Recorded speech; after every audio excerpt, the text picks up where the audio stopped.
first recipe you're going to do today is our orange basil vinaigrette. It's a pretty simple recipe, but a couple key things is with using the new XL is number one, I can make 3 times the volume in the same amount of time, and it's saving us a ton of labor because obviously we're doing way more in less time. This recipe is pretty simple, actually. What's nice is we kind of stage everything in here. First ingredient, we've got a quart of fresh squeezed orange juice and a quart of rice wine vinegar.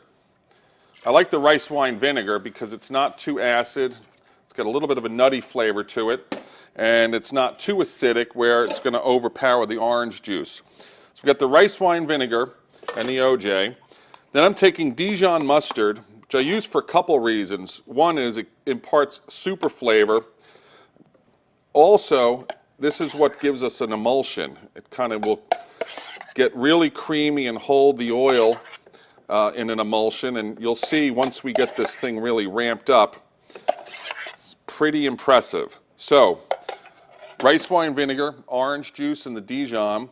Then I'm going to take some sea salt, 2 tablespoons, and some fresh ground black pepper, and tablespoon and a half.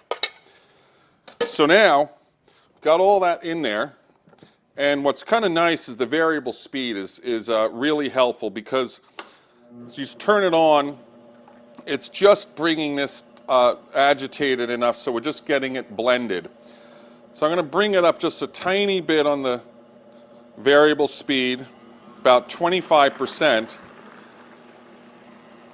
And I'm going to just wait till that Dijon is blended. You can see that's already pretty creamy. The blade is very efficient.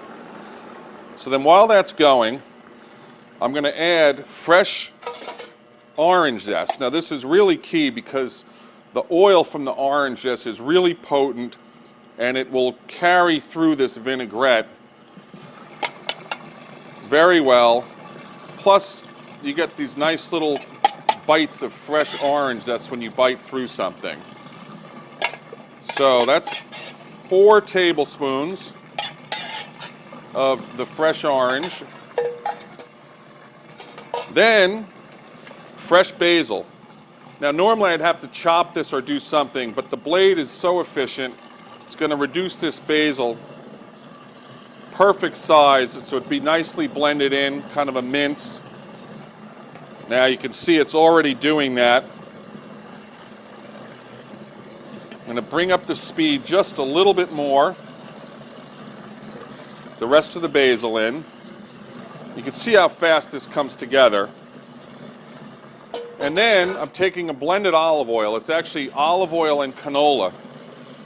And we're just going to start blending this in. And as I'm adding the oil, I'm just going to start bringing the speed up just a little bit.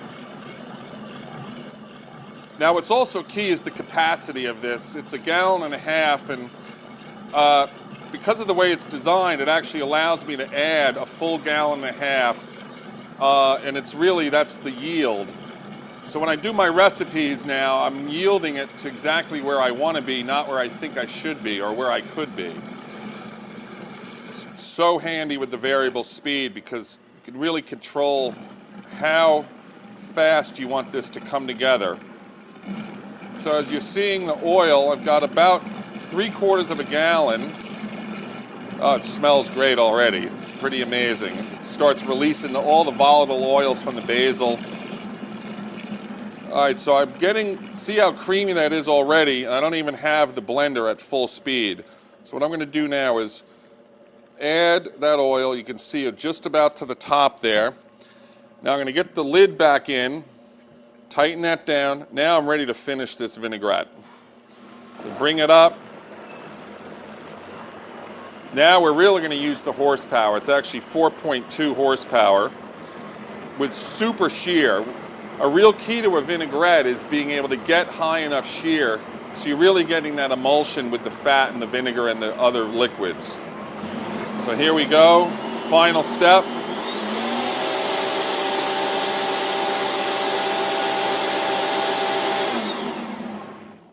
knock it back down. You can see how beautiful the basil's all dispersed. And that's it. So now we're going to take a look at this. That's how that emulsion should look. Not too thick. It's not thin. There's no separation with the oil. And perfect dispersion of all the other ingredients. That's our orange basil vinaigrette. Enjoy.